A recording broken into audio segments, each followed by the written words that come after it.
আমরা আমাদের এই তরুণ নেতা তারেক রহমানের হাতকে শক্তিশালী করি, গণতান্ত্রিকভাবে এবং অর্থনৈতিকভাবে কিভাবে তার উত্তরণ ঘটবে এবং এই নির্বাচন সম্পর্কে আমাদের ভবিষ্যৎ প্রধানমন্ত্রী যিনি বিপুল ভোটে জনগণের ম্যান্ডেট লাভ করেছেন আগামী নির্বাচন দেশকে শাসন করবার জন্য, পরিচালনা করবার। আজকে এক দীর্ঘ সংগ্রামের পরে বাংলাদেশ জাতীয়তাবাদী দলের প্রায় ৬০ লক্ষ নেতাকর্মীর বিরুদ্ধে মামলা, ২০,০০০ নেতাকর্মীকে হত্যা, প্রায় ১৭০০ নেতাকর্মীকে গুম করে দেওয়ার পরে জানুয়ারির ২৪ জুলাই এবং আগস্টে প্রায় ২,০০০ ছাত্র, নারী, শিশুর আত্মাহুতির পরে, রক্তপাতের পরে আমরা আজকে একটা গণতান্ত্রিক পন্থায় ফিরে যাওয়ার যে প্রধান ফটক, সেই ফটককে উত্তরণ করতে চলেছে।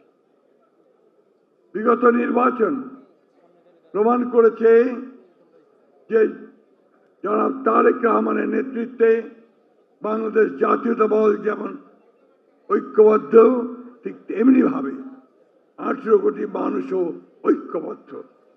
তারা পরিবর্তন চায়, সেই পরিবর্তন হচ্ছে উন্নয়নের পরিবর্তন, অবস্থার পরিবর্তন, রাজনীতির গণতান্ত্রিকীকরণের পরিবর্তন, অর্থনীতির গণতান্ত্রিকীকরণের পরিবর্তন। এই নির্বাচনে বিজয় হয়েছে উদারপন্থী গণতন্ত্রে।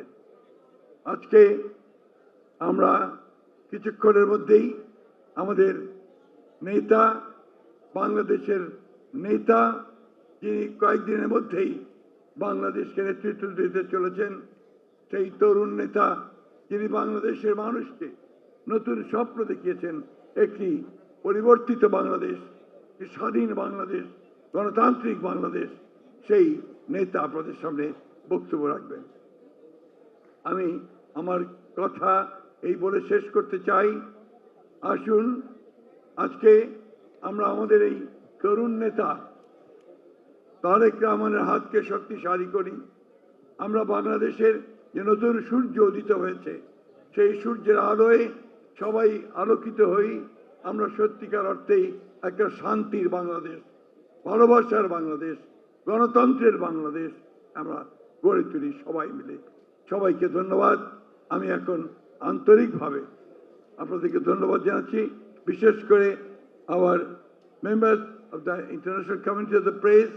I welcome you here to attend the press conference of our leader, Mr. Tariq Rahman. Thank you. খবরের কাগজ, নিখাত, নির্ভীক, নিরপেক্ষ।